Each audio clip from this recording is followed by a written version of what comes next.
Today, we become legends. Hey, my name's Inter, and welcome back to Inter Games for yet another God Guide. This time for Hun Batz, the newest addition to the game, who is really strong right now, so being able to play him is going to be pretty critical. Hun Batz is an assassin-like character with very high damage, very high crowd control, usually played in the jungle, but has some viability in solo lane as well, maybe even a little bit of potential in support. Mainly due to his high CC, especially with the aspect, which we'll talk about in a second, but he also has an aspect which makes him a little bit more crowd control and tank focused. And he's a really fun god to play and super powerful right now, so without further ado, let's just jump in with his abilities. So first up, we have Hun Batz passive Infused Strikes, and this is a pretty simple one. After using an ability, your next basic attack will deal 20% bonus damage, and you will also gain a stacking strength buff. And basically, it just rewards auto attack cancelling, which is something you do with many assassins. It's something you do on Hun Batz as well, which is basically cancelling the animation of basic attacks with an ability. So you can go like auto attack 3.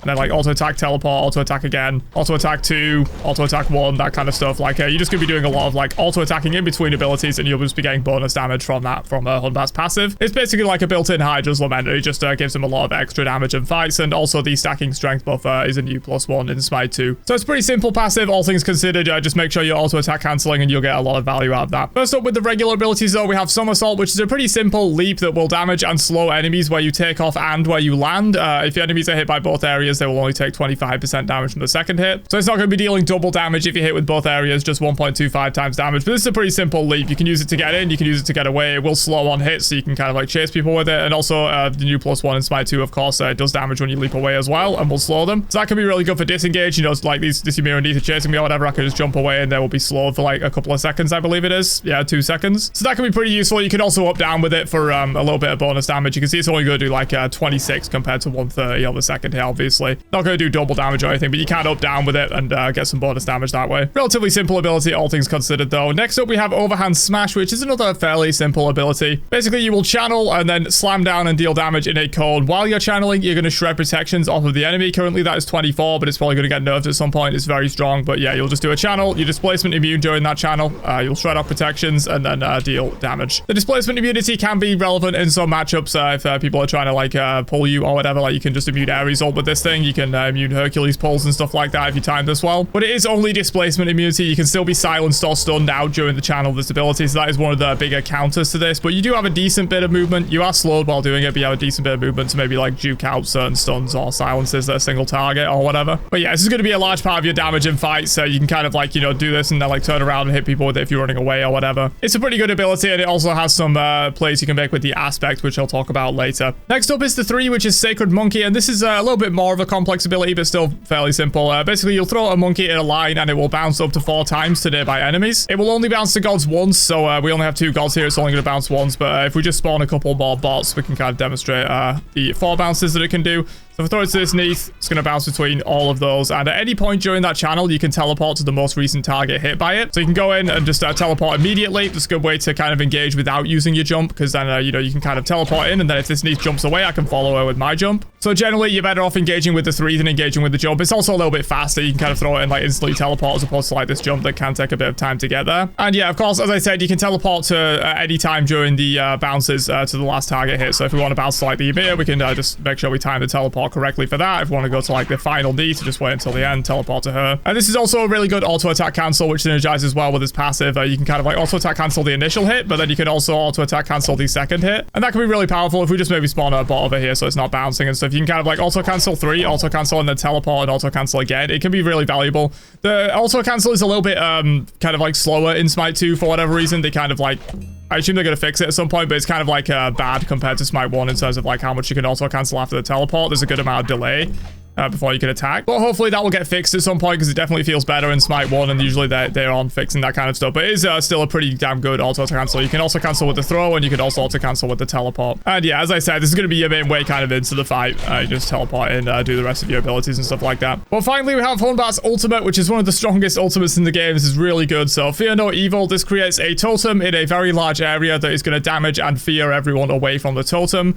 The lifetime is 1 to 2 seconds depending on ability rank. This is going to repeatedly apply the fear, so it's not going to be affected by DR, it's not going to be affected by cleanse, it will be affected by CC immunity obviously. But yeah, it's just going to repeatedly fear enemies away from the totem and deal damage to them. This can absolutely decimate team fights if you hit this on multiple people and they don't have a way to purify it. And of course you have multiple ways in to be able to get in there and do your ult. You can 3 in and teleport and then just drop it down and follow up with the rest of your kit or whatever. You could also blink in. Blink is pretty much essential on Hun Batz for that reason, because blink is very hard to react to. You know, the monkey, they can kind of see it coming. The jump, they can definitely see it coming, but if you're going to blink in, like, they don't really have much time to react to you just blinking in and fearing them. They're probably not going to have time to jump away from that most of the time unless they have a very fast jump. But yeah, that is all of Hun Batz's kit. Let's quickly talk about his aspect before we move on though. We will toggle the aspect on. So Hun Batz's aspect is incredibly strong right now. It will probably end up getting some nerfs, but at the moment it is just the best way to play Hun Batz no matter what role you're in. Even if you're in jungle building full damage, this aspect is intended to shift him more towards a tanky playstyle, by the way. But even if you're full damage from jungle at the moment, you still go this aspect. It's just way too strong. It will probably get nerfed at some point to where like the base kit might be better for a full damage jungle playstyle. But at the moment, you just go this aspect no matter what. You just turn it on. No matter what you're playing Hun Batz, it's just simply better. But what this aspect does is in few strikes now slows God's hit, but you don't get the stacking strength buff that you got before. And this is a relatively small change. It's just going to make sure you can kind of like stick to enemies, get a little bit of additional CC and stuff like that. But the main change that this does is Overhand Smash D2 will now stun God's hit, but it deals reduced damage. It's mostly reduced damage on the scaling. This is only 40% strength with the aspect. I believe it's 95% strength without. So you lose a good amount of the strength scaling, but you get up to 1.05 second stun, which is kind of nuts. And this is just incredibly powerful. It's basically unmissable stun. The only way to really stop yourself getting hit by this is stunning him out of the channel or silencing him out of the channel. If you don't have an immediate way to do that and you're just eating this stun, it's on a very low cooldown. It's on an 8-second base cooldown. This says 0.94 because I have cooldown reduction on, but if we turn that off, 8-second base cooldown for this ability, which is really insane. If you have a lot of CDR on your build, it can get as low as like 4 or 5 seconds. And if they don't have an immediate way to stop you doing this on them during the channel, they're going to eat a big stun. One thing I also forgot to mention is you can teleport while doing the 2 now in SMITE 2. So if I throw a monkey and start channeling by 2, I can teleport like during the channel of the 2 and then like kind of instantly stun people. That's a little bit of extra tech you can do. But yeah, that's the aspect. You go aspect every game on Hun Batz at the moment, but depending on how far in the future you're watching this guide, it's possible they've nerfed the aspect and you might want to turn it off if you're going like full damage bats, because it is an aspect that is intended to aim him more towards a tank role, you know, reducing his damage but giving me access to an extra stun that you can then maybe like follow up with this or whatever. In terms of ability leveling order, you're going to be maxing the 2 first because it's going to be reducing the cooldown and increasing the damage on it. Even with the aspect where the 2 does like less damage than some of his other abilities might do, you're still going to max the 2 first. You want to put points in your ultimate wherever you can. It's going to increase the lifetime of the pillar, which is going to just massively increase the amount of CC you can output with this thing. Increasing the lifetime also increases the damage because they're going to take more ticks of it. Then you'll max the 3 and then you'll max the 1. The 1 goes last for Hun Batz. So 2, 3, 1 or whenever you can is the leveling order for this guy. But that's all of his abilities and aspect covered. Let's move into the builds for Hun Batz. So in terms of builds, I will give mostly jungle builds here, but I will touch a little bit on like his soul and tank viability as well with the aspect. So first up, for jungle, you're definitely going to want Bumba's Hammer into Bumba's Cudgel for your starter item. This deals bonus true damage and also reduces your cooldowns when you auto attack cancel. It's basically like going to stack on top of Hun Batz passive. Every time you're auto canceling, you're just going to be reducing your cooldowns and getting bonus damage. This is really good. This is definitely the star item you want to go for.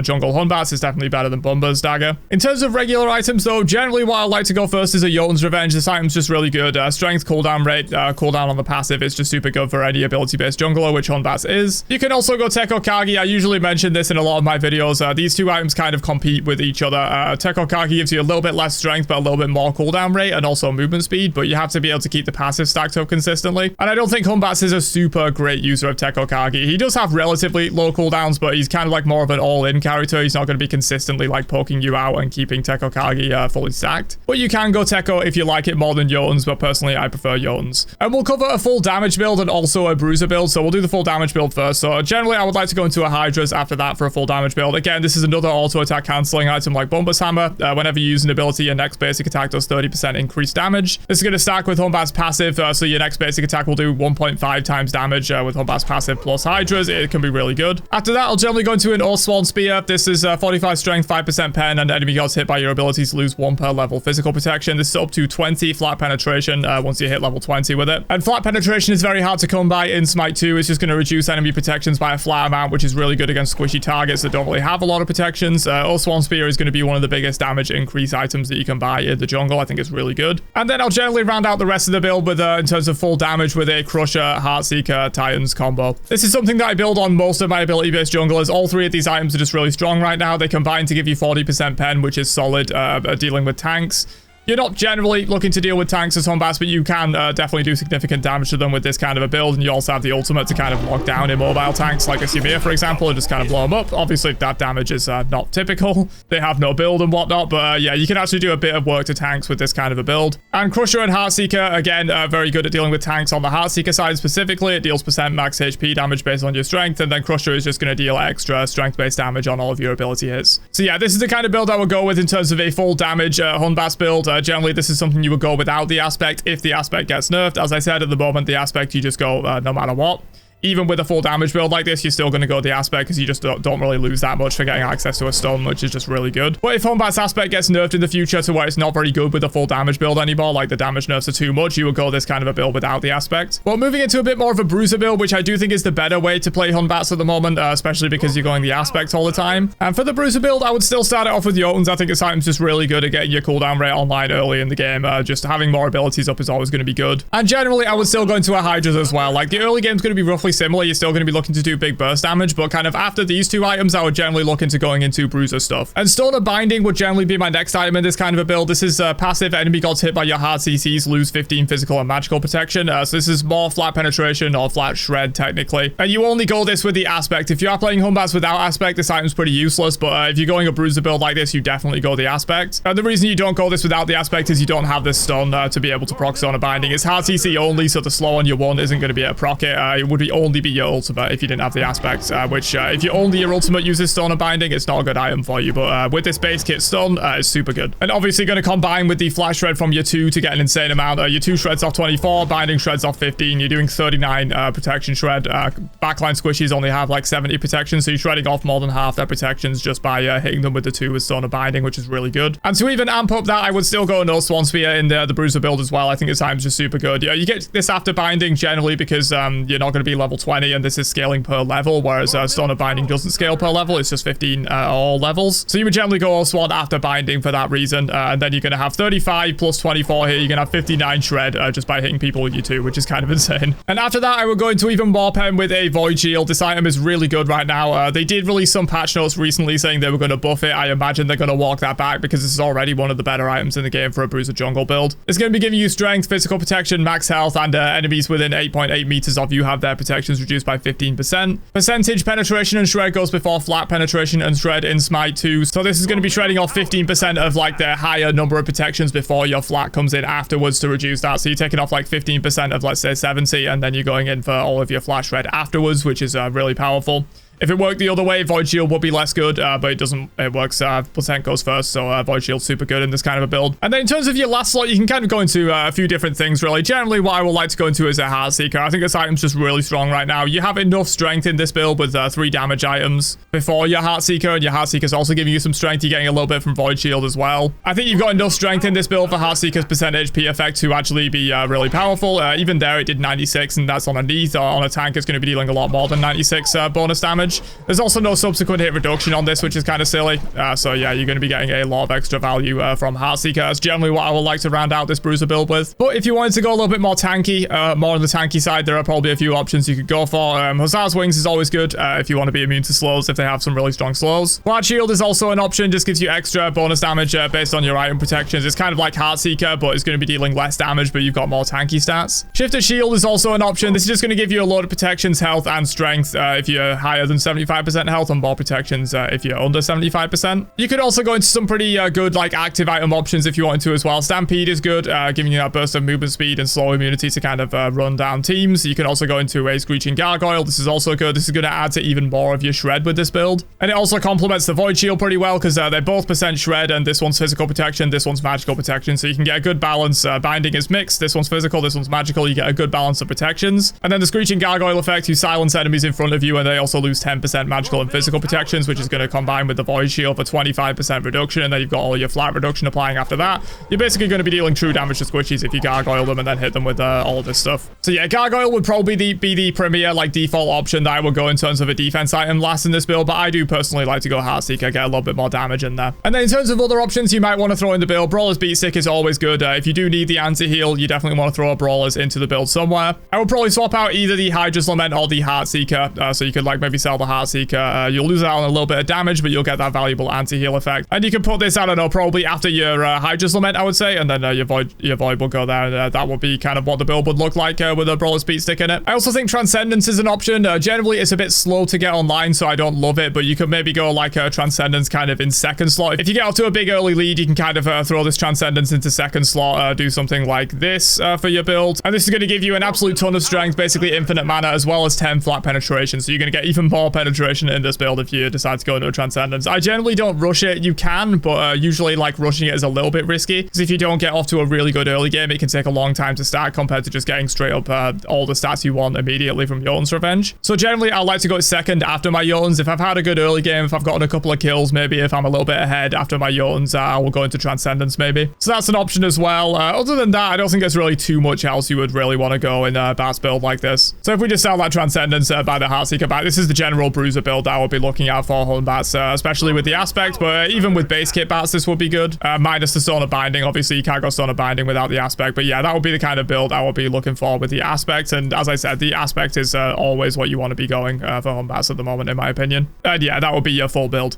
In terms of solo lane Batz, I would generally just go this, to be honest. You would sell the Bombus Hammer for Bluestone Brooch. You would go Bluestone Brooch in the solo lane, but I would generally just go this same build in solo, honestly. I think it works well. You could maybe like, you know, shift out the Hydras for maybe get your Void Shield kind of earlier in the build or something like that in solo lane if you're playing into a physical matchup. And then maybe get another defense item, you know, something like a Tsar's Wings, or throw in like that Gargoyle that I mentioned. You might want to go a little bit more defense in the build if you are going from solo lane, but I do still think it's worth to throw in some of these damage items. But yeah, if you wanted to, you could even just go full tank from the solo lane with Batz. He's really overpowered right now. You could definitely get away with that. And yeah, in terms of relics, you want Blink on Batz 99% of games, I would say. It's just very essential for him. And the main reason for that is Blink Ultimate. You know, as I was mentioning in the ability section, like this can kind of be a little bit predictable, though it's okay, and this is very predictable in terms of getting in. Having Blink just allows you to blink, immediately drop this, and just kind of like blow people up before they can really jump away from you, which is really good. So Blink, I would say, pretty essential on Hun Batz. I wouldn't really go anything else, except maybe if you're playing into an insanely high CC like pick comp with stuff like Athena, Fenrir, Ares, like all on the same team or something like that, and you feel like you're just going to get Fenrir and Ares ulted into oblivion. You could maybe go beads in that situation, but honestly, I would just buy the active item beads, maybe in place of like the Screeching Gargoyle or whatever. I would just go into this instead, because you kind of just really need Blink on Hun Batz. It's just too powerful for your ultimate engage. But yeah, that is it for Hun Batz in terms of builds, abilities, tips and tricks, combos, all that kind of stuff. Hopefully this has been helpful for you in terms of learning Hun Batz. He's super strong right now, so having a Hun Batz in your god pool is going to be really good for you until they give him some significant nerfs. Let me know who you want to see next, and I will catch you guys for another guide on Into Games later. Peace.